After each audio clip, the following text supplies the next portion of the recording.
कणेरी इथल्या Shri काळसिद्धेश्वर high school and junior कॉलेजमध्ये आज 10वा जागतिक योग दिन साजरा करण्यात आला। अदृश्य काळसिद्धेश्वर स्वामी माध्यमिक शिक्षणाधिकारी एकनाथ आंबोकर यांच्यासह शाळेतील शिक्षक आणि विद्यार्थ्यांनी योगची प्रात्यक्षिकं केली। हायस्कूलच्या प्रांगणात आज हा कार्यक्रम संपन्न झाला।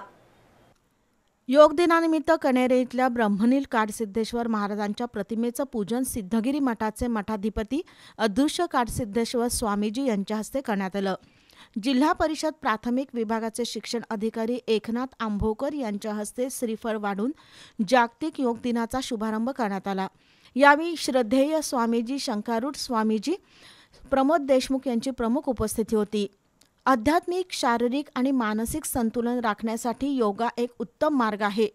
योगा ही भारतीय संस्कृतीची महान परंपरा आहे। जिल्ह्यातील प्रत्येक शाळेतील विद्यार्थ्यांना योगाचं ज्ञान देणं गरजेचं आहे। त्यासाठी शिक्षकांनी दररोज या विद्यार्थ्यांना योगाचं शिक्षण द्यावं, तसंच आठवड्यातील 1 तास केवळ योगासाठी द्यावा, असं एकनाथ आंबोकर यांनी सांगितलं। योग गुरु दत्ता पाटील यांनी उपस्थितांना योगाची प्रात्यक्षिका करून दाखवली।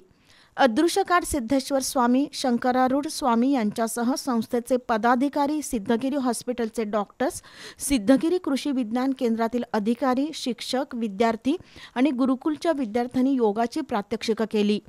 यावेळी Yashovardhan Baramatikar, G P. Vadd, Pralhad Jadhav, Nishant Patil, advocate M.D. Patil, Y.S. Patil, Suresh More, Suryakant Patil उपस्थित होते।